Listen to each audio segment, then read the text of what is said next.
ஒரு நல்ல motivational speech கொடுத்துருக்கீங்கம்மா, welcome. Confident வந்து டெஃபினெட்லி வந்து மிகவும் ஒரு அற்புதமான ஒரு விஷயம். கான்ஃபிடென்ட் இல்லைன்னா நம்ம மேலே பாசிட்டிவ் கான்ஃபிடென்ட் இன்டென்ட் இல்லைன்னா அந்த லெவலில் ரீச் பண்ண முடியாது.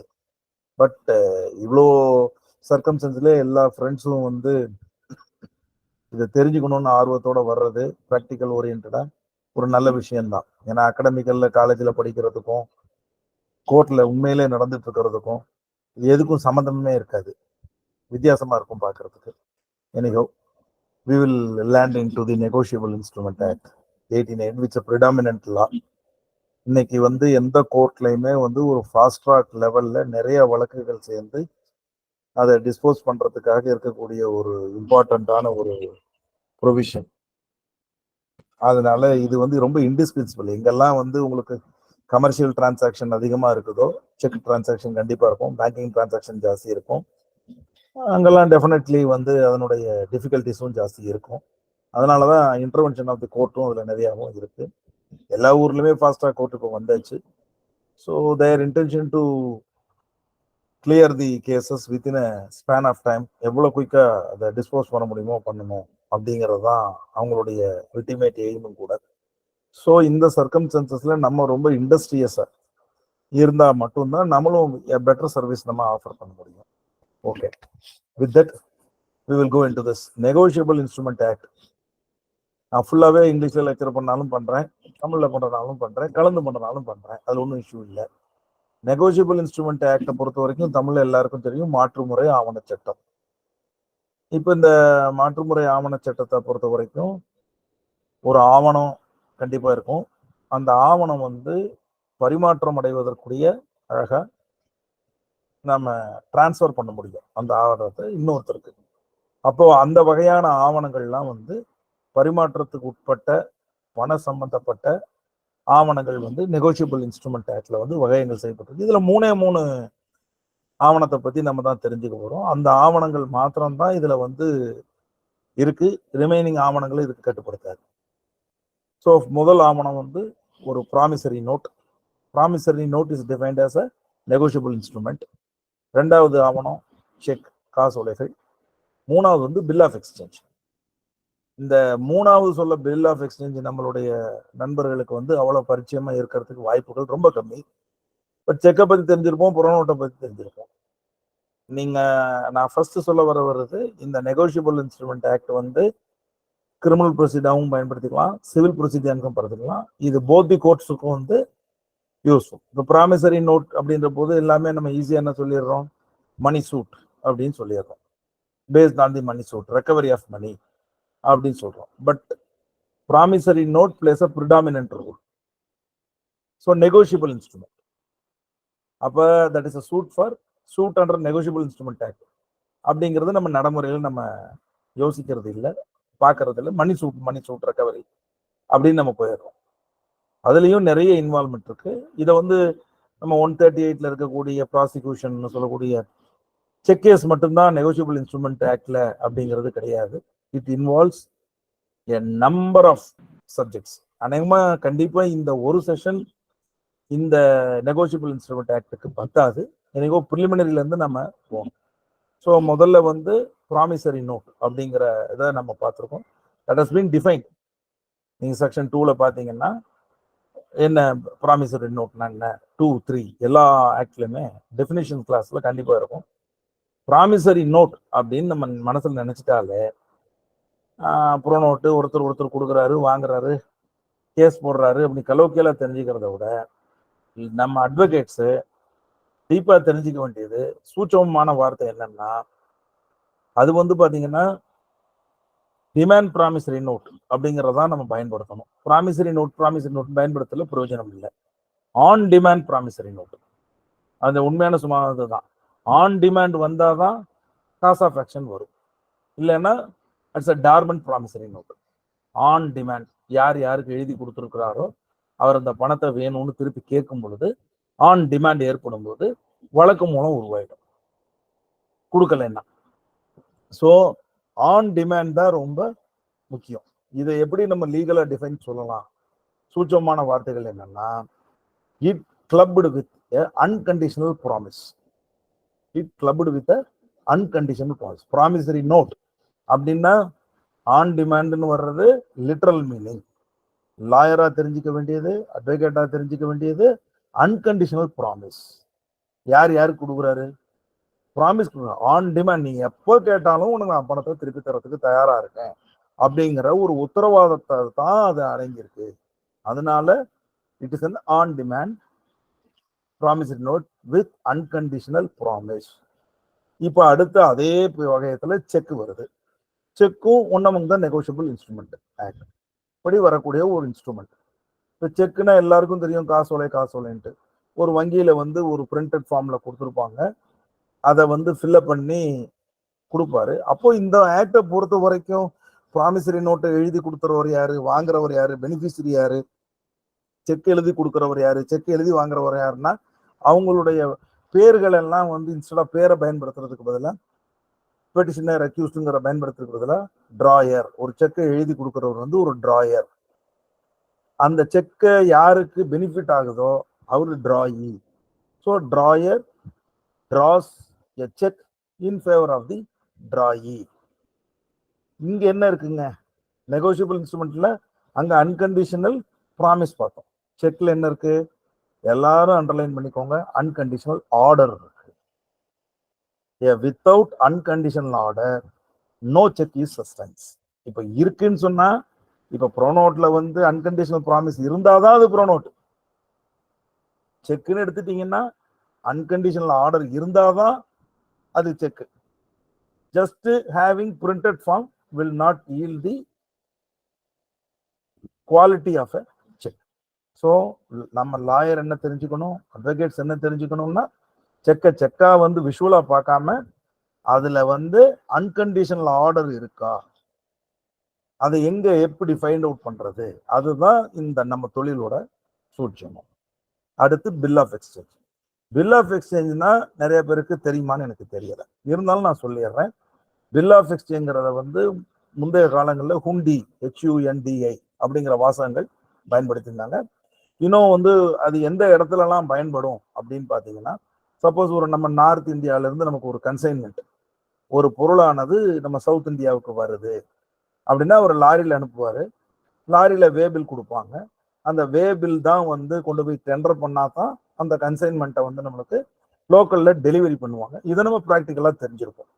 இது சம்பந்தப்பட்ட பண வரவு செலவு ஒரு வடநாட்டுக்காரரோ அல்லது நம்ம இங்கிருந்து வடநாட்டுக்காரருக்கோ அவரை முன்பின் தெரியாம பண ஆதரவு இல்லாம செக்யூரிட்டி இல்லாம எப்படி கொடுக்கறது அப்படிங்கிறத தான் இந்த பில் ஆஃப் எக்ஸ்சேஞ்சில் நம்ம கவர் பண்றோம். எப்படி அந்த பொருளை வாங்குறவரு ஒரு வங்கியில கணக்கு வச்சிருப்பாரு, பொருளை விற்கிறவரு ஒரு வங்கியில கணக்கு வச்சிருப்பாரு. அப்போ அந்த வங்கி மூலமா அந்த லாரி வேபிள் ரிசீட்டை செக்யூர் பண்ணி அந்த பேங்க் ஒரு ஆத்தரைசேஷன் வாங்கி அந்த இடத்துல ஒரு டிராயர் வர்றாரு. யாரு? பணத்தை கிளைம் பண்ணக்கூடியவர், சரக்கு அனுப்புனவர், ஒரு இன்வாய்ஸ், ஒரு பேக்கிங் லிஸ்ட் பிளஸ் இந்த டெலிவரி ஒரிஜினல் ரிசீட்டு, இதை மூணையும் வச்சுட்டீங்கன்னா அங்க ஒரு நெகோஷியபிள் சர்க்கம்ஸ்டன்சஸ், பண பரிமாற்றத்திற்கு செய்வதற்குண்டான முகாந்திரம் ஏற்படும் பொழுது அதை வங்கியில கொடுத்துட்டு வங்கிக்கு வந்து அவர் என்ன பண்றாரு, ஆத்தரைஸ் பண்றாரு, எனக்காக இந்த பணத்தை நீங்க வசூல் பண்ணிக்கோங்க அப்படின்னு அவர்கிட்ட கொண்டு போய் டாக்குமெண்ட்ஸை டெண்டர் பண்ணிடுவார். அப்படி அவர் டெண்டர் பண்ணிட்டாருன்னா ஒரு டிராயர் டிராயி மேல இன்வாய்ஸ் தான் போடுறாரு, டிராயிக்கு வந்து பணம் வரணும், டிராயி போய் எல்லா டாக்குமெண்ட்ஸையும் டிராயர்ட்ட இருந்து பணம் வாங்குறதுக்காக பேங்க்ல கொண்டு போய் கொடுத்துறாரு. இப்ப பேங்க் என்ன பண்றாங்க, பில் ஆஃப் எக்ஸ்சேஞ்ச் அப்படின்னு ஒரு மேல ஒரு டாக்குமெண்ட், அதுல வந்து என்ன பண்ணுவாங்க, ஏன் சார்பா என் வங்கிக்கு நீங்க பணத்தை கொடுத்துருங்க அப்படின்னு ஒரு டிக்ளரேஷன் எழுதி கொடுத்துருவாங்க. அந்த document is a negotiable instrument. ஏன் அப்படின்னு கேட்டீங்கன்னா, பண பரிமாற்றத்துக்கு உகந்த ஒரு ஆவணம், மாற்று முறை ஆவணம். நேரடியா பணமா கொடுக்காம மாற்று வழியில் பணத்தை கொடுக்கறதுக்கு உண்டான ஒரு ஆவணமா அமையுது. அப்படின்னால பில் ஆஃப் எக்ஸ்சேஞ்ச் அப்படின்னு நம்ம சொல்றோம். இந்த பில் ஆஃப் எக்ஸ்சேஞ்சுக்கும் டிஸ்ஆனர் ப்ராப்ளம் இருக்குது, காஸ் ஆஃப் ஆக்ஷன் வரும். பில் ஆஃப் எக்ஸ்சேஞ்சை எப்படி ஹேண்டில் பண்ணணும்னு இருக்கு. ஓகே, ஸோ இப்போ basically 3 promissory note, cheque and bill of exchange அப்படின்னுடைய தன்மைகளை நம்ம பார்த்துட்டோம். இப்போ இது பயன்பாடுல எப்படி நம்ம பயன்படுத்த போறோம், அதுல உள்ள எசென்சியல் இம்பெடிமெண்ட்ஸ், அதாவது தடைகள் என்ன, என்னென்ன இன்கிரீடியன்ட்ஸ் வேணும், என்ன முக்கியமா நம்ம அந்த கருத்துல எடுத்துக்கணும், அதுவும் நமக்கு ரொம்ப ரொம்ப இம்பார்ட்டன்ட்.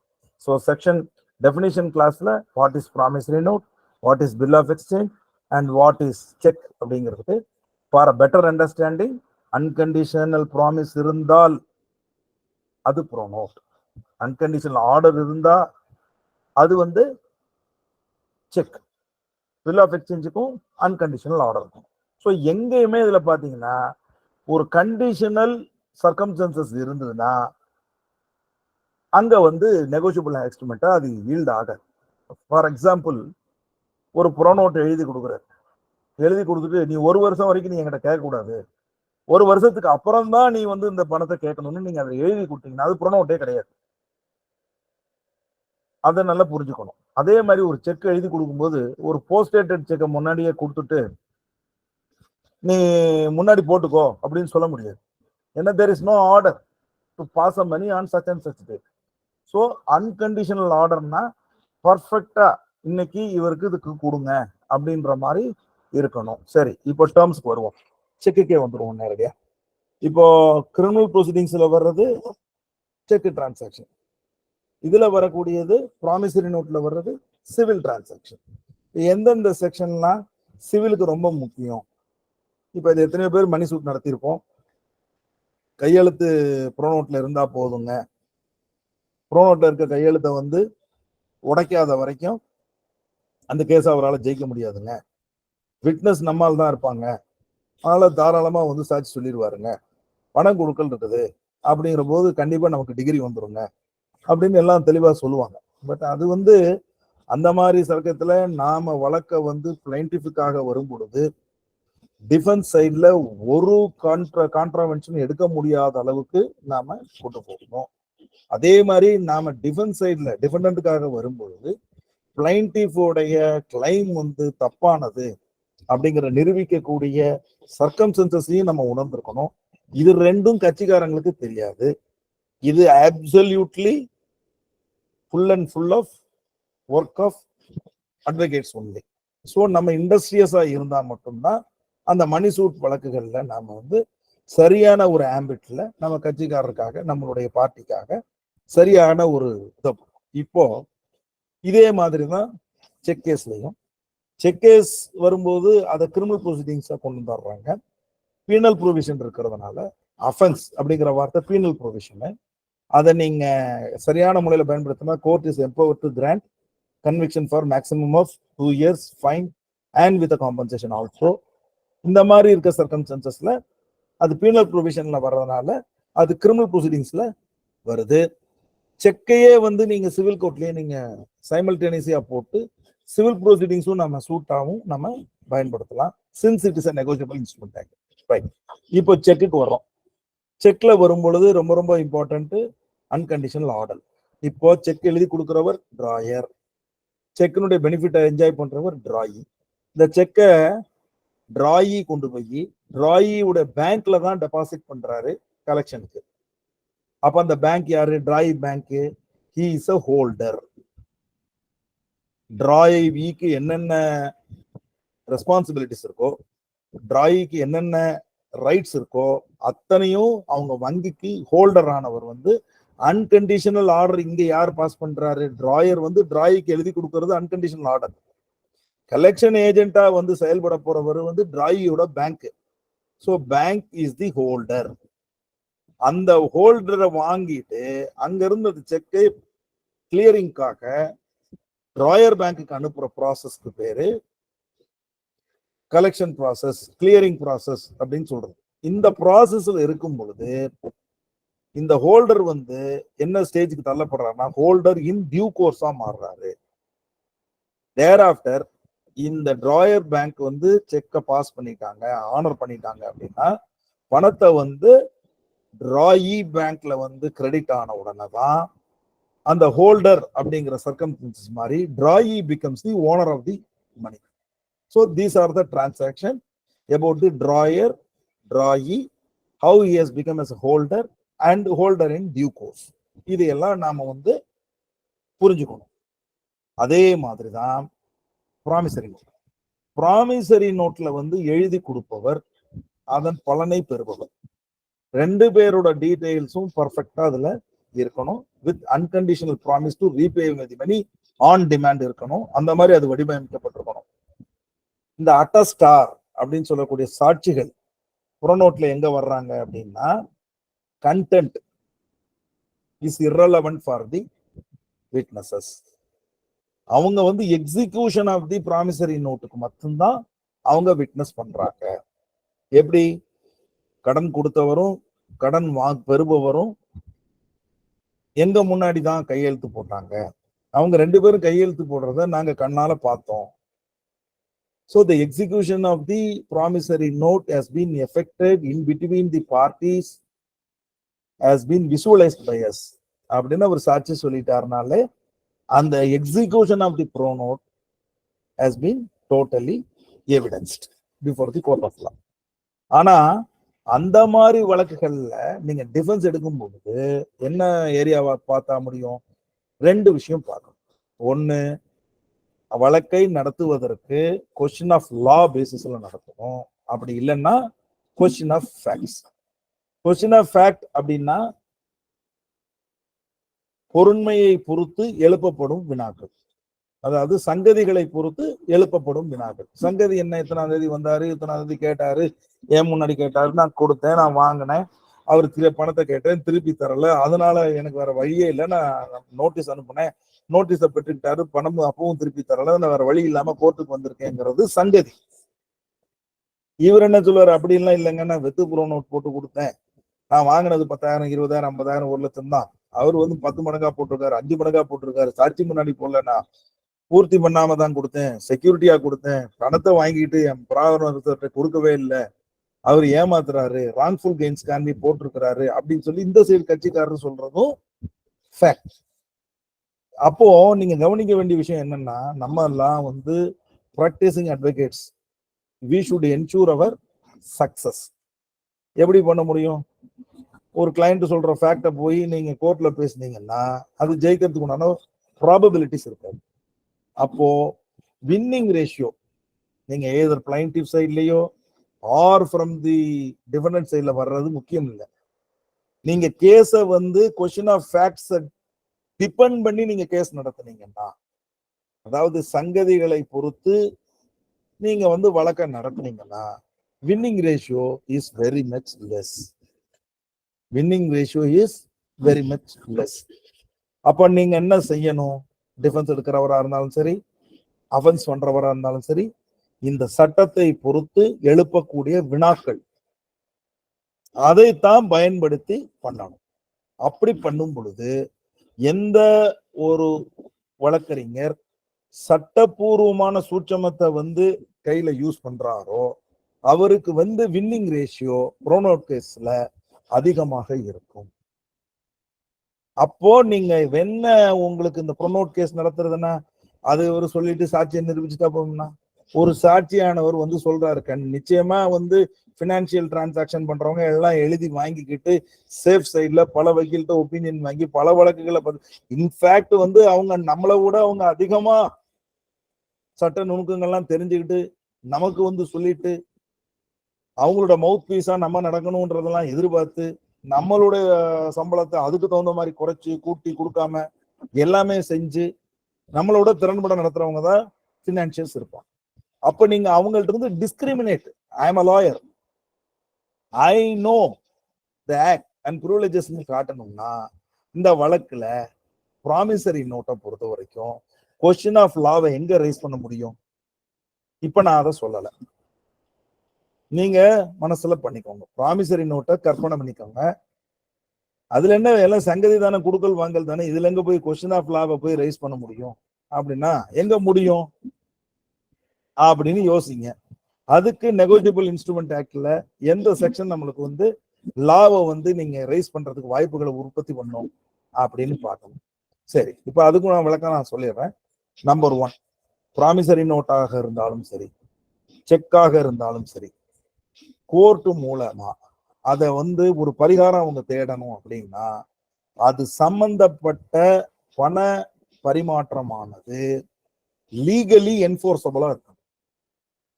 லீகலி என்ஃபோர்ஸபிள் டெட் அப்படின்னு ஒண்ணு வந்தா தான் நீங்க கோர்ட் மூலமா பரிகாரம் பெற முடியும்.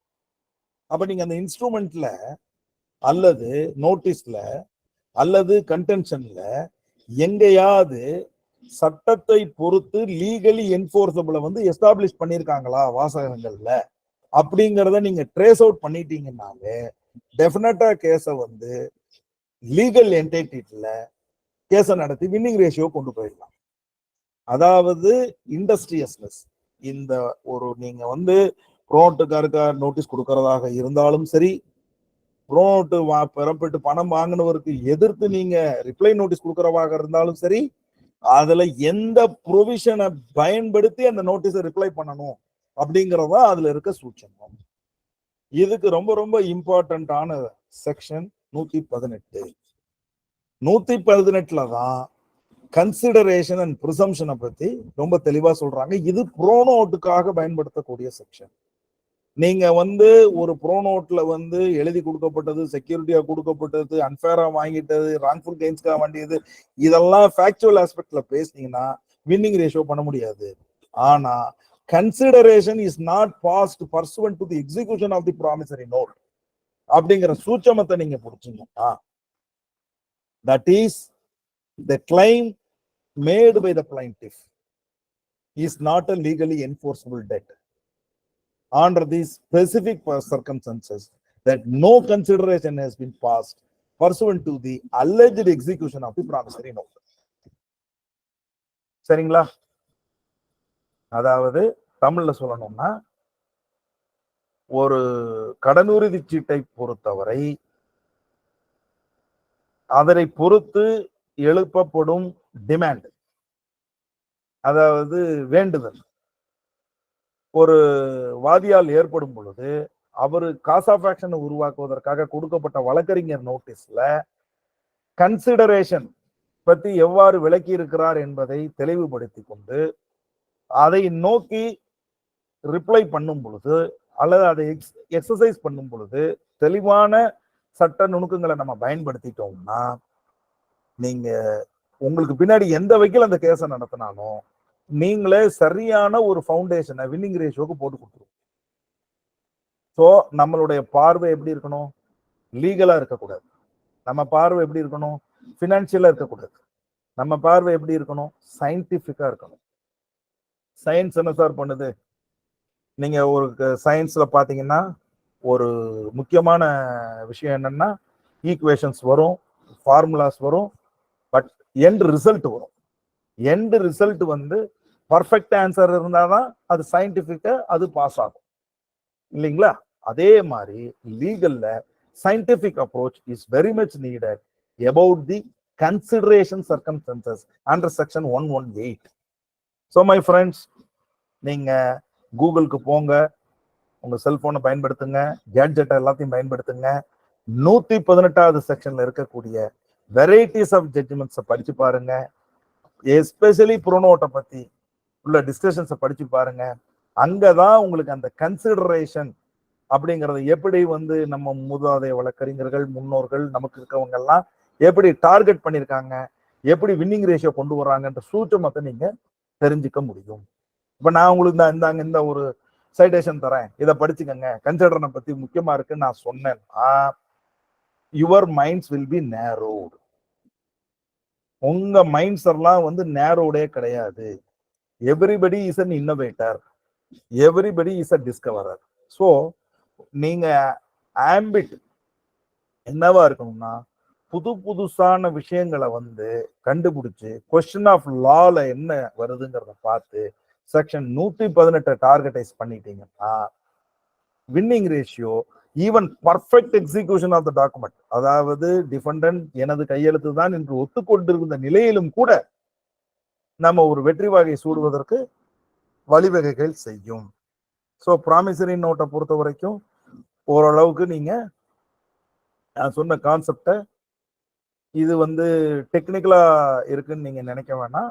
நெக்ஸ்ட் செஷன்ல வந்து நீங்க எல்லாரும் ஒரு ப்ராமிசரி நோட் கேஸை நீங்க லெஜிபிளா நீங்க கொண்டு வந்தீங்கன்னா அதை ஒரு 5-6 ப்ராமிசரி நோட்டை பத்தி இந்த இடத்துக்குள்ளதான் இது புதஞ்சிருக்கு, இந்த இடத்துக்குள்ளதான் இந்த தப்பு நடந்திருக்கு, இந்த இடத்துல இது இப்படி பண்ணிருக்கலாம் அப்படின்னு நாம ஒரு குரூப் டிஸ்கஷன் பண்ணும் பொழுது நிச்சயமா அந்த பொதிஞ்சு இருக்கக்கூடிய கன்சிடரேஷன் ஆஸ்பெக்ட் வந்து நமக்கு விசுவலைஸ் ஆயிடும். Then you will be always, everybody will be of specialized advocates to proceed further for the money suits. Colloquially what I'm saying, right? இப்போ நாம வந்து we are jumping into the negotiable instrument, next one, that is check. Check வருவோம். செக்ல unconditional order இருக்கணும் அப்படின்னு சொன்னேன். Unconditional ஆர்டருக்கு சின்ன ஒரு விளக்கம் சொன்னேன். Post dated cheque is not having any proper order to deliver the funds in duration. உங்களுக்கு நல்லா தெரியும், validity of cheque is goes for 3 months or 9. அது என்ன பார்த்துக்கோங்க. இங்க ரொம்ப கவனமான விஷயம் நீங்க பார்க்கணும். செக் எழுதின தேதியிலிருந்து 90 நாளா, செக் எழுதின தேதியிலிருந்து 3 மாசமா வேலிடிட்டி அப்படின்னு பாத்தீங்கன்னா நீங்க ப்ரொவிசோ கிளாஸ் 138A இருக்கும் அது பத்தின டீடைல்ஸ். இப்போ 138 ப்ரொவிசோ கிளாஸ்ல என்கிட்ட இருக்கக்கூடிய இந்த பேராக்ட்ல வந்து என்ன சொல்லியிருக்காங்க அப்படின்னு பார்த்தா, the check has been presented to the bank within a period of 6 months. அது வந்து it has been amended as a 3 months from the date on which it is drawn or within the period of its validity, whichever is earlier. இப்ப கவனமா கேட்டுக்கங்க, 3 months அப்படிங்கிறது வேற, 90 daysங்கிறது வேற. இப்ப for example 1/2/2023 அன்னைக்கு செக் தேதி எழுதப்பட்டிருந்தால் 3 மாசம் என்பது எப்ப முடியும் அப்படின்னு கேட்டீங்கன்னா, நீங்க 1/2, 1/3, 1/4, 1/5, 1/5 முடியும், 3 மாசம் அப்பதான் முடியும்னா அது தப்பு. 1/2க்கு முந்தைய தேதி அப்ப என்னாச்சுங்க, 31/1. அந்த 31/1ல இருந்து 3 மாசத்தை நகர்த்தணும். அப்ப என்ன ஆகும், 1ன்னா 30 நாள், அங்க 31 நாள் வராது 5ஆம் மாசத்துக்கு. அப்போ 30 நாள் அன்னைக்கு அந்த டேட் வந்து முடிஞ்சு போயிடும். ஆனா நீங்க 90 நாள்னு நீங்க கணக்கு எடுத்துட்டீங்கன்னா 1ஆம் தேதியில இருந்து கவுண்ட் பண்ணும்போது அது பாத்தீங்கன்னா 2 மே வரைக்கும் போயிடும். அப்போ அந்த 2 நாள்ல வந்து மிகப்பெரிய சூட்சமத்தை நாம கண்டுபிடிக்க முடியும். சரி, இப்ப 91வது நாள் ஒரு செக்கை போய் பிரசன்ட் பண்றாரு பேங்க்ல, அது இன்சபிஷியன்ட் ஃபண்ட்ஸ் அப்படின்னு ரிட்டர்ன் ஆயிடுது. நீங்க வந்து இப்போ பேஸ்ட் ஆன் தட் அவர் வந்து ஒரு கிளைம் நோட்டீஸ் அனுப்புறாரு. நம்ம 15 நாளைக்குள்ள from the receipt of the notice we should pay within 15 days or with suitable reply. நீங்க என்ன பண்ணுவீங்க, அவர் செக் கொடுத்தாருன்னா அந்த தேதியை பாக்குறது இல்ல, வேலிடிட்டி பாக்குறது இல்ல, ஜஸ்ட் ஏதோ ஒரு ரிப்ளை, அவன் கொடுக்கறேன்னு சொல்றான், கொடுக்க மாட்டேன்னு சொல்றான், தர்றேன்னு சொல்றான், நாளை கடத்த சொல்றான், எதையோ ஒண்ணு பேசி ரிப்ளை ஒண்ணு நம்ம கொடுத்துட்டோம்னா இந்த கொஸ்டின் ஆஃப் லாவை எப்படி நீங்க யூஸ் பண்ண முடியும். இப்ப என்னோட கொஸ்டின் என்ன நோட் பண்ணிக்கோங்க. 91வது நாள் பிரசன்ட் பண்ண செக் அல்லது 3 மாசம் முடிவுக்கு அப்புறம் 1 நாள் 2 நாள் கழிச்சு பிரசன்ட் பண்ண செக் அப்பேரண்டா பார்த்தா 3 மாசத்துக்குள்ள இருக்கிற மாதிரி தெரிஞ்சாலும் அவ்வகை செக்குகளுக்கு என்ன பேர்? இத நீங்க நாம லாஸ்ட்ல இன்டராக்ஷன் வரும்போது நீங்க எனக்கு சொல்லுங்க. அதாவது வேலிடிட்டி முடிந்த செக். இன்வாலிட் செக் அப்படிங்கிறது லிட்டரல் மீனிங். பட் நம்ம எல்லாம் யாரு, advocates. we need a perfect word. அது ஒரு வேர்டு இருக்கு, அந்த வேர்டை வந்து நீங்க யாராவது இன்டராக்ட் பண்ணும்போது சொல்லுங்க, நோட் பண்ணி வச்சுக்கோங்க. சோ அவ்வகை செக்குகள் பிரசன்ட் பண்ணப்பட்டிருந்தாலும், இன்சபிஷியன்ட் ஃபண்ட் என்று திருப்பப்பட்டிருந்தாலும், எக்ஸீடிங் அரேஞ்ச்மெண்ட்ஸ் என்று திருப்பப்பட்டிருந்தாலும், அல்லது ஸ்பீசஸ் ஜீனஸ் சொல்லக்கூடிய ஏதோ ஒரு வகைகள் திருப்பப்பட்டிருந்தாலும் நீதிமன்றம் அந்த வழக்கினை ஈஸியா நம்பர் பண்ணி விட்டுருவான். சமன்ஸும் வந்துடும். இவனும் போய் நம்ம ஆளும் உள்ள போய் நிக்கணும், ஷூரிட்டி கொடுக்கணும், வாய்தா அட்டன் பண்ணணும், காசை கொடுத்துட்டு உள்ள தெளிவான்னுவாங்க. இது எல்லா சமாச்சாரமும் நடந்துகிட்டு இருக்கு. இதெல்லாம் நீங்க இந்த கொஸ்டின் ஆஃப் லாவை சூட்சமா நீங்க பாத்தீங்கன்னா ப்ரொவிசோ கிளாஸை வந்து இம்பார்ட்டண்டா நீங்க எடுத்துக்கலாம். அப்ப என்ன செய்யணும்? அப்பேரண்டா செக்கை நீங்க பார்க்கணும், செக்கு தேதியை பார்க்கணும், 3 months ஃபுல்ஃபில் ஆயிருக்கா அப்படிங்கிறத பார்க்கணும். சரி, நெக்ஸ்ட், அந்த செக்ல இருக்கக்கூடிய தலைப்புகள் இன்ஃப்ராக்சுவஸ் செக் அல்ல. இன்ஃப்ராக்சுவஸ்னா இல்லா நிலை, செக் பவுன்ஸ் அப்படிங்கிறதும் அல்ல. மெசேஜ் போட்டிருக்கீங்க, குட் குட் அட்டெண்ட், பட் அது ரெண்டும் இல்லை. நானும் டைப் அடிச்சு போடுறதா என்ன பண்றது எனக்கு தெரியல. But anyhow I will come with interaction. ஓப்பனா சொல்லிட்டு சுவாரஸ்யம் போயிடுங்க, கொஞ்ச நேரம் வெயிட் பண்ணுங்க. அந்த வகை செக்குக்கு என்ன கான்செப்ட் அப்படிங்கிறத சொல்றேன். எனிகோ நவ் அடுத்து ப்ரொவிசோ கிளாஸ் 138B. இப்ப இந்த 138Bல ஒரு இம்பார்ட்டன்ஸ் கொடுக்குறாங்க. ஏன் அதை ப்ரொவிசோன்னு கொடுத்துருக்காங்க? ஏன் 138? சரி, இப்போ வந்து நம்ம நேரடியா 138 ப்ரொவிஷனுக்கு ஏன் போகணும் அப்படின்னு ஒரு கேள்விக்கு வருவோம். 138 என்ன சொல்லுது? நல்லா பாத்தீங்கன்னா என் புக்ல வந்து பேர் ஆக்ட்ல வந்து தெளிவா சொல்லிக்கிறாங்க. Where any cheque drawn by a person on an account maintained by him with a banker for payment of any amount of money to another person from out of that account for the discharge in whole or in part or any debt or any other liability is returned by the bank unpaid, either because of the amount of money standing in the credit of the accounts is insufficient to honor the check, or that it exceeds the amount arranged to be paid from that account by an agreement made with the amount arranged. இப்படி எல்லாம் போயிட்டு இருக்கு. இப்ப ரொம்ப தலை சுத்தம் இதுல உண்மையான என்ன அர்த்தம் அப்படின்னு. ஸோ நீங்க எதுக்கு தமிழ் புக் வாங்கி பாத்தீங்கன்னா நான் அதை விட தலை சுத்தம். இதுல வந்து நீங்க தெரிஞ்சுக்க வேண்டியது, இந்த 138க்குள்ளார நிறைய கொஸ்டின் ஆஃப் லா இருக்குது. இதுல என்ன பெரிய கொஸ்டின் ஆஃப் லா இருக்கு? பார்டு செக், ஸ்டேக் செக் கிட்டத்தட்ட வந்திருக்கீங்க, ஆனா அதுவும் தப்பு. பார்டு செக்ங்கிறது literal meaning, blank cheque, incomplete cheque அப்படிங்கிறது வந்து பூர்த்தி செய்யப்படாத, முழுமை பெறாத காசோலைன்னு சொல்றீங்க, அதுவும் இல்லை. லோக்கல்ல சொல்ல வேலிடிட்டி முடிஞ்ச செக் அப்படின்னு சொல்றோம். ஆனா கிளியர் வேர்ட் வந்து stale cheque, STALE, stale cheques. இந்த stale cheques are not empowered to collect the money because there is no unconditional order. இப்போ அந்த இன்டர்பிரிட்டேஷன் ஆஃப் அன்கண்டிஷனல் ஆர்டர் புரிஞ்சிருச்சுங்களா? A person cannot make an order to a bank to effect the payment after the due expiry date. அப்போ நீங்க சட்டத்தை பார்க்கும் பொழுது 3 மாதங்கள் என்பது உங்களுக்கு விளக்கம் சொன்னேன். டேட் இப்போ ஒரு 1ஆம் தேதி சொல்லிட்டீங்க சார், அது ஈஸியா கணக்கு போட்டுக்கலாம் சார். 17ஆம் தேதி தான் சார் செக் எழுதியிருக்கான், இதுக்கு எப்படி சார் 3 மாசம் கணக்கு போடுவீங்க? யாராவது டைப் அடிச்சு போடுங்க பார்க்கலாம். 17ஆம் தேதிக்கு 3 மாசம் முடிவு என்பது எந்த தேதி? யோசிங்க, டைப் அடிச்சு போடுங்க, இல்ல எழுதி வச்சுக்கோங்க. 90 நாள்னா ஈஸியா கணக்கு போடலாம் சார். 17ஆம் தேதி 3 மாசம் எப்படி சார் முடியும்? 17ஆம் தேதி நடுவுல வருது. அப்ப என்ன சார் சட்டம் சொல்லுது? Correct. Mahendrakumar advocate is correct. 1 day prior to the execution of the date, 16th, exactly right. So நீங்க அதுல கிளியரா அறிஞ்சுக்கணும், 1 day prior, ஏன்னா மந்த்னு வந்திருக்கிறதுனால. Okay ton.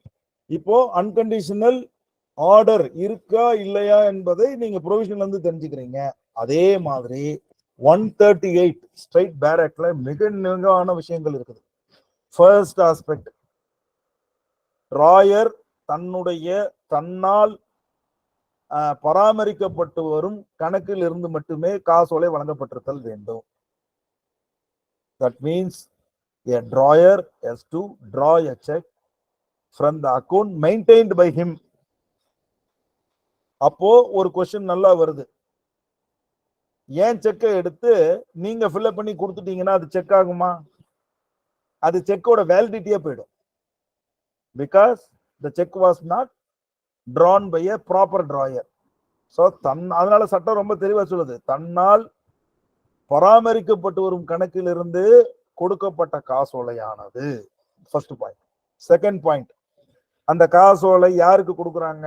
டிராயிக்கு கொடுக்குறாங்க. இன்னொரு நபருக்கு கொடுக்கும் பொழுது அதுல தேதி போட்டு கொடுக்கும் பொழுது வேலிடிட்டி பீரியடுக்குள்ளார கொடுக்க சொல்லும் பொழுது அது வெறும் சும்மா கொடுத்தா மட்டும் பத்தாது. It should contain a bona fide intention to clear or discharge or to redeem தி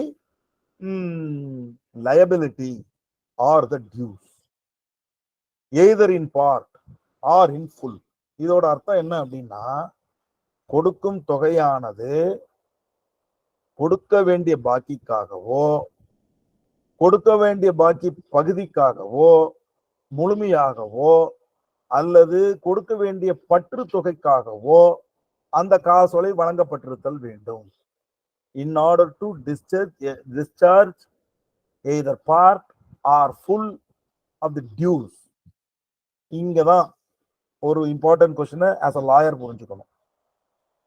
நான் லோன் வாங்கினேன் சார், லோனை திருப்பி கொடுக்கறதுக்காக செக் கொடுத்தேன் சார் அப்படின்னு சொல்லுவார். Loan is not enforceable under the eye of law.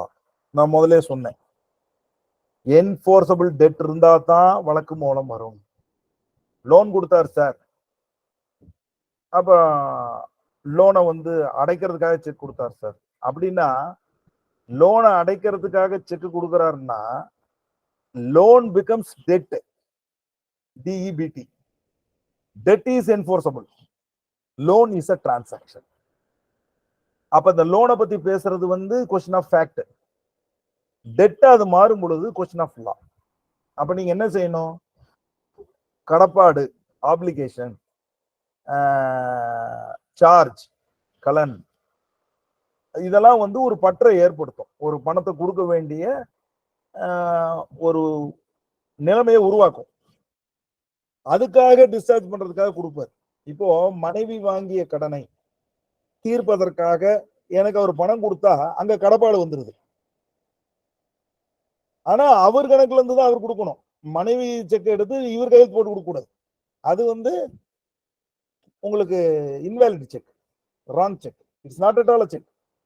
So நீங்க இந்த விஷயத்தை பொறுத்த வரைக்கும் ரொம்ப டீப்பா 138க்குள்ளதான் நீங்க சர்ச் பண்ணணும். கொஸ்டின் ஆஃப் லாவை ரைஸ் பண்ணும்போது ஃபர்ஸ்ட் பாயிண்ட் வந்து prior has to execute the check from his own maintained account.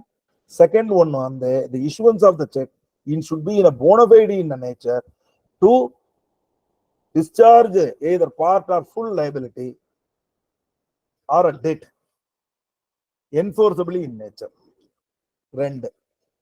அதுக்கு பின்னாடி இந்த செக்கு கொடுத்துட்டாரு, அவரு வாங்கிட்டாரு, அவர் பேங்க்ல கலெக்ஷன்ல போட்டாரு. அந்த செக்கு அன்பெய்டு இன்ஸ்ட்ரக்ஷன் ஓட வந்திருந்தா மட்டும்தான் இந்த 138 will attract. சப்போஸ் அந்த பிரான்ச், அதாவது செக்கை ஹேண்டில் பண்ண பிரான்ச் ஒரு மாசமா உங்களுக்கு வந்து ஒரு இதவே கொடுக்காம விட்டுறாரு, டிசானர் மெமோவை கொடுக்காம விட்டுறாரு, what would be the nature?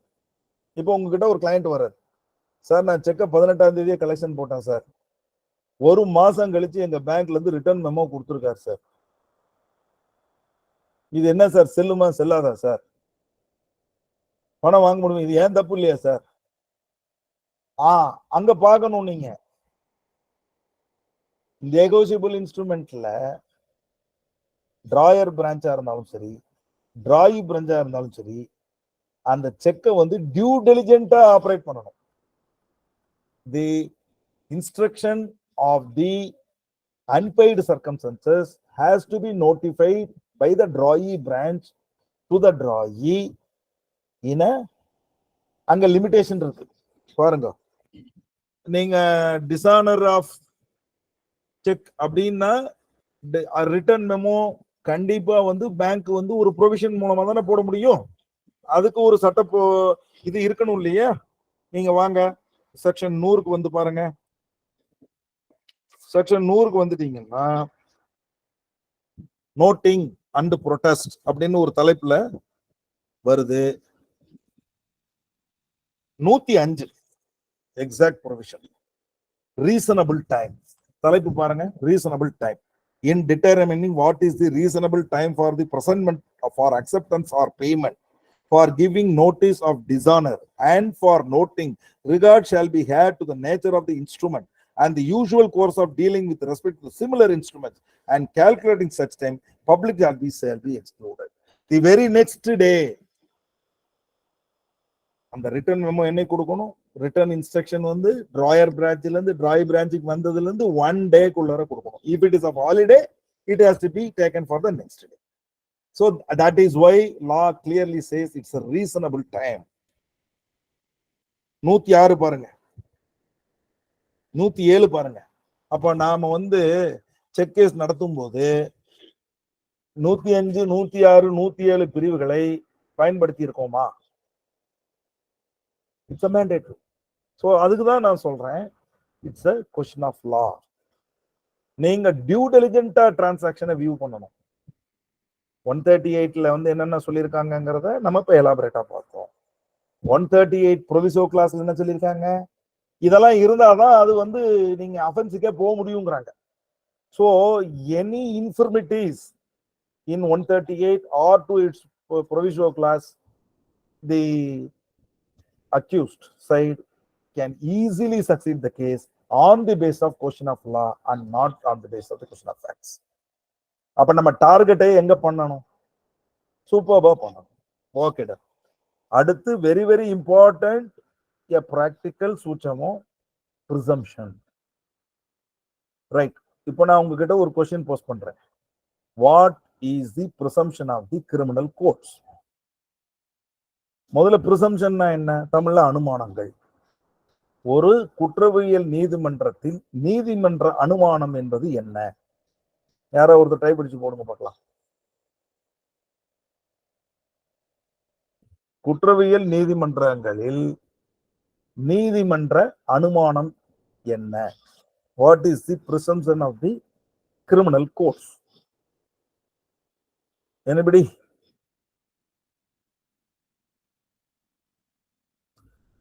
அப்ப நானே சொல்லட்டுமா? innocent of accused. அப்படி சொல்லக்கூடாது, கரெக்டான பதில் தான் accused is always innocent ன்னு சொல்லணும். accused is always innocent. accused is always innocent. குற்றவாளி எப்பவுமே அந்த சம்பவத்தோடு தொடர்பு உடையாத நபராகத்தான் நீதிமன்றம் கருத்தில் கொள்ள வேண்டும். ஏன்? அப்பதான் proof of burden will arise. Onus நீதிமன்றம் இவன் தான் குற்றவாளி அப்படின்னு முதல்ல நினைச்சிருச்சுன்னா அது பயாஸ்டு டிரான்சாக்சன். நீதிமன்றம் வந்து unbiased circumstances, impartial circumstances, it has to deliver the judgments. So குற்றவாளிகள், குற்றம் சுமத்தப்பட்டவர்கள் எப்பவுமே அவர் இன்னசென்ட் அப்படின்னு அது பிரிசியூம் பண்ணிக்கிட்டா தான் அவர் நிஜமாவே ஸ்பாட்டட் வித் திஸ் அப்படிங்கறத டிசைட் பண்ண முடியும்.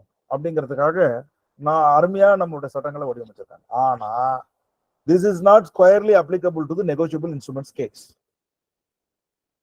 அதுக்குதான் சொன்னேன், இது குற்றவியல் வழக்குகளுக்கு மட்டுமே. ஐபிசி வழக்குகள், whether it's summons case or it's a warrant case or it's a sessions case. புரியுதுங்களா? அப்ப இங்க வந்து என்னவா வருது? What is the provision? Whenever a check has been drawn in favor of the drawee, the court will presume that the check has been issued to discharge the under section 139 என்ன வருது? proviso class correct. 139ல எப்படி presume பண்ணும் court? Check ஆனது தீர்க்கப்பட வேண்டிய கடன் தொகைக்காக தான் வழங்கப்பட்ட செக்காக தீர்மானித்துக் கொள்ளும். அப்ப burden of proof யார்கிட்ட ரெஸ்ட் ஆகுது? on the part of the accused. prosecution கேஸ்ல கவனமா கேட்கணும். the prosecution has to prove the case beyond reasonable doubt. இதுல தமிழ் அர்த்தம் பாருங்க, ரொம்ப சிறப்பா இருக்கும். அதாவது அரசு துறையானது வழக்கினை நியாயமான சந்தேகங்களுக்கு அப்பாற்பட்டு மெய்ப்பிக்கப்படுதல் வேண்டும். preponderance of probabilities will occur in civil cases. Probability is not at all a question in the criminal cases. Probability circumstances will cause the suspicious circumstances on the part of the accused for an acquittal. There is no necessity for a preponderance of probabilities. Probabilities means could have been happened. Preponderance means that could have been happened. That is not a necessary, that is a separate subject. We will go in deep in some other way. Now, இந்த கேஸை பொறுத்த வரைக்கும் நியாயமான வழக்கு, நியாயமான சந்தேகங்களுக்கு அப்பாற்பட்டு வழக்கு மெய்ப்பிக்கப்படுதல் வேண்டும். இங்க பாருங்க, நியாயமான சந்தேகம்னா யாரு அந்த அக்யூஸ் தரப்புல ஒரு நியாயமான ஒரு சந்தேகங்களை எழுப்பிட்டாலே போதுமானது. வழக்கை நிரூபிக்க வேண்டிய பொறுப்பு அரசுக்கு இல்ல, வழக்கை மெய்ப்பிக்க வேண்டும். மெய்ப்பித்தல் என்பது வேற, நிரூபித்தல் என்பது வேற. மெய்ப்பித்தல்ங்கிறது என்ன? Beyond reasonable doubt. Reasonable doubt raise பண்ணிட்டாரு, ஆனா beyond reasonable doubt the case has to be proved. That means it has to be மெய்ப்பிக்கப்படுதல் வேண்டும். அதெல்லாம் இதுல. ஆனா இங்க அப்படி இல்ல. ப்ரொவிஷன் ஆஃப் கிளாஸ் 139 பிரகாரம் செக் வழங்கப்பட்டிருந்தாலே அது கொடுக்க வேண்டிய லீகலி என்ஃபோர்ஸபிள் டெட்டுக்காகத்தான் டிராயருக்கு கொடுத்ததா கோர்ட் அனுமானித்துக் கொள்ளும். அப்ப யாரு நிரூபிக்கணும்? The contrary has to be proved by the accused with cogent evidence. சும்மா நான் செக் நான் கொடுக்கல அப்படின்னு மறுதளிச்சா மட்டும் பத்தாது, மறுப்பு தெரிவிச்சா மட்டும் பத்தாது. with contrary circumstances has to be proved with cogent evidence. இது ரொம்ப ரொம்ப standard proof of rebutting. there is no standard on proof. Standard ப்ரூஃப்ங்கிறது வார்த்தை, லிட்டரல் வார்த்தை. ரிபட்டிங் இஸ் தி ரைட் வார்த்தை. Rebutting to be made with cogent evidence. அதாவது இப்ப சொன்னீங்க இல்லையா ப்ரீபாண்டரன்ஸ் ஆஃப் ப்ராபபிலிட்டி, அதை கொண்டு வரணும்.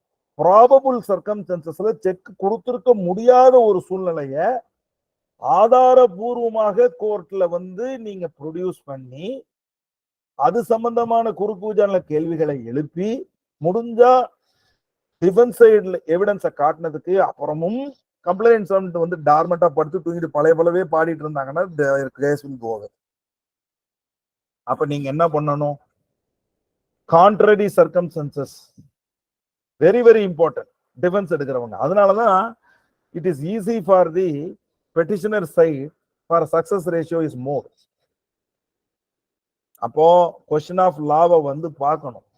ஏன் அங்க முதல்ல சொன்னேன் 118 consideration for the pronote. Here 139 once proper rebuttal நீங்க பண்ணிட்டீங்க அப்படின்னா அந்த burden shifts to the petitioner side, drawer side. அந்த மூவ் பண்ற கலை தான் இந்த 138 கேஸா ரொம்ப ரொம்ப முக்கியம். நீங்க 139 அந்த சமாச்சாரத்தை போய் நீங்க சிரமப்பட்டு 139 கிளியர் பண்ணி 118ல போய் கேஸ நடத்தி ஜெயிக்கிறதுக்கு ப்ரொவிஷோ கிளாஸ்ல அடிச்சுட்டு போயிடணும். 138ல காலி பண்ணணும். அப்ப நீங்க கம்ப்ளைண்ட் செய்து வரவா இருந்தாங்கன்னா அவனை காலி பண்ண கூடாத அளவுக்கு கரெக்டா ஃப்ரேம் பண்ணணும் உங்க நோட்டீஸ. கட் காப்பி பேஸ்ட் அடிக்கக்கூடாது. கட் காப்பி பேஸ்ட் அடிக்கிறது ரெகுலர் வேலையா வச்சிருக்கிறோம். நம்ம டிஃபெண்டன்ட் பெட்டிஷனர் எல்லாம் மாறி மாறி வரும், கேஸ் நம்பரே மாறி வரும், காஸ் ஆஃப் ஆக்ஷன் மாறி வரும். இதெல்லாம் ஏன் பண்றோம் நம்மளுக்கு தெரியல. சோ நீங்க வக்கீல் சார், அடுத்தவங்களுக்கு அட்வைசர் சார், நம்ம பிள்ளையே பண்ணக்கூடாது சார், நம்ம செஞ்சா கரெக்டா இருக்கணும் சார். அப்போ நம்ம இண்டஸ்ட்ரியஸா இருக்கணும் sir. Due diligence, intelligence, negligence, மூணுக்கும் மூணு விதமான வார்த்தைகள் இருக்கு. டியூ டெலிஜென்ட்னா என்ன? இன்டெலிஜென்ட் கேட்டிருப்போம், அறிவாளி. நெக்லிஜென்ட்னா குறைபாடு. அப்போ டியூ டெலிஜென்ட், இன்டெலிஜென்ட், டெபிஷியன்சி ரொம்ப நம்ம ஒருபோதும் நம்ம சொல்றோம். ஸோ நம்ம ரொம்ப ரொம்பவுமே இந்த 138ல இப்ப பாருங்க, நான் complete speech only about the negotiable இன்ஸ்ட்ருமெண்ட்னுடைய சூட்சமத்தை பத்தி தான் சொன்னேன். இந்த சூட்சமங்களை நீங்க தெளிவுபடுத்திக்காம செக் கேஸை நீங்க ஹேண்டில் பண்றது, கோர்ட்ல போய் குறுக்கு விசாரணை பண்றது, கோர்ட்ல போய் கேஸ் டாக்குமெண்ட்டை வாங்குறது, சம்மன்ஸை கொடுக்கறது, 317 போடுறது, 256 போடுறது, ஜட்ஜி முகத்தை பார்க்கறது, வேற ஒருத்தர் பேசுறதா என்னன்னு பார்த்துட்டு இருக்கிறது, இதெல்லாம் யூஸ்லெஸ். அதெல்லாம் ப்ரொசீஜரல் சர்க்கம்ஸ்டன்சஸ். உங்க கையில இருக்கக்கூடிய செக்கினுடைய வேலிடிட்டி என்ன, அதுல என்ன டிஃபர்மிட்டி இருக்குது, என்ன இர்ரெகுலாரிட்டி இருக்குது, என்ன பர்ஃபெக்டா இருக்குது அப்படின்னா நீங்க செக்லிஸ்ட் போடணும். ஃபர்ஸ்ட் அத வந்த உடனே ஒரு செக்லிஸ்ட் போடணும். நீங்க on the date of presentation of cheque either for the drawer or for the drawee நீங்க வக்கீலா வர்றதுக்கு முன்னாடி பேராமீட்டர்ஸ் எல்லாம் செதுக்கி நீங்க டாக்கெட் போடுறதுக்கு பின்னாடியே கேஸ் நோட்ஸ் அன்னைக்கே எழுதி உள்ள லோடு பண்ணிடணும். அதை நோக்கி கேஸ நடத்தணும். அப்பதான் நீங்க வின்னிங் ரேஷியோக்கு போக முடியும். நீங்க 4 கேஸ் வின்னிங் பண்ணீங்கன்னா நீங்க கோர்ட்ல பண்ணா சின்ன பையனா இருக்கான், பெரிய பையனா இருக்கான் சார், ரொம்ப பிரமாதமா வந்து பாக்குறான்னு சொல்லிட்டு. நீங்க நெகோசியபிள் இன்ஸ்ட்ருமெண்ட் ஆக்ட பத்தி தான் நான் பேசியிருக்கேன். Implementation of negotiable instrument act to the court adjudication நம்ம செப்பரேட் கிளாஸ் பார்க்கணும். அதாவது இந்த instrumental act it's standing order, இது standing act, substantive act. How it can be taken into the procedural circumstances with the help of the Evidence Act, with the help of the other acts. Impact of other acts எப்படி இருக்குது, இதை over right பண்ணுமா இல்ல இது அதை over right பண்ணுமா? நான் நேற்று சர்ஃபாசி கிளாஸ்ல இருக்கும்போது சொன்னேன், special piece of enactments will always override the general principles of law. இப்போ என்னோட क्वेश्चन வந்து நெகோஷியபிள் இன்ஸ்ட்ருமெண்ட் ஆக்ட் வந்து ஜெனரல் லாவா, நெகோஷியபிள் இன்ஸ்ட்ருமெண்ட் இது ஸ்பெஷல் பீஸ் ஆஃப் enactment. இது எங்க போய் தேடுறது? யாருக்கிட்ட கேட்டா தெரியும்? சார் இது ஸ்பெஷல் ஆக்ட், இது ஆர்டினரி ஆக்ட், இதுக்கு எங்க சார் போய் கண்டுபிடிக்க முடியும்? சோ விட தெரியாது. நீங்க எப்ப தெரியாதத மனசுல நினைக்கிறீங்களோ அப்பதான் உங்க மைண்ட் வந்து உங்களுக்கு கலெக்டிங் டேட்டாஸ போய் டக் டக்குன்னு ரோம் ரேம் எல்லாம் சொல்லிட்டு பார்க்கும். கேள்வியை கேளுங்க, விட கிடைக்கனாலும் பரவாயில்ல, கேள்வியை கேளுங்கள். அதுக்கு பின்னாடிதான் விடையை நோக்கி நம்மளே நகர ஆரம்பிப்போம். அவன் ஃப்ரெண்ட்ஸை கேட்போம், சார் காலையில 9 மணிக்கு நீங்க கோர்ட்டுக்குள்ள போயிட்டீங்க, ஒரு நாள் கோர்ட் நம்ம உடம்பு மேல ஏறிச்சுன்னா நாம வந்து நாம கிடையாது, நாம வந்து லா ஆபரேட்டர்ஸ் கிடையாது, லா பிராக்டிஷனர் கிடையாது, we are the law. அப்படிதான் நீங்க வந்து ப்ரொசீட் பண்ணணும். நானே சட்டம், சட்டம் என்ன சொல்லுது அத்தனையும் எனக்கு தெரியணும். கொஞ்சம் கொஞ்சமா, see you cannot put it on every day. நீங்க அதுக்கு முயற்சி எடுங்க. எப்படி எடுக்கணும்? ஒரு நாள் ஒரு சட்டச்சூழல் விளக்கம். நான் இன்னைக்கு நைட்டு காலையில 9 மணிக்கு எழுந்தேன் சார், நான் நைட்டு 10 o'clock படுக்க போறேன் சார், நல்லா படுங்க தூங்க, நோ டவுட். நான் 10 மணிக்கு படுப்பதற்கு முன்னாடி நான் ஒரு வழக்கு சம்பந்தப்பட்ட தீர்ப்பினை முழுமையாக படித்து அறிந்து கொண்டுதான் தூங்குவேன். உங்களுக்கு பாருங்க 365 நாள்ல 365 வழக்குக்கு நீங்க எக்ஸ்பர்டைஸ் ஆயிடுவீங்க. வாட்ஸ்அப் போறது, ஃபேஸ்புக் போறது, டைப் பண்றது, இதெல்லாம் வந்து நல்லதுதான், technical advancement, quick delivery of messages. But நீங்க இப்ப நம்ம எத்தனை பேர் இருக்கிறோம்? 71 பேர் வந்து நம்ம பேசிக்கிட்டு இருக்கிறோம். This is a useful study because of what? தெரியாது, எனக்கு தெரிஞ்சதை நான் சொல்றேன்.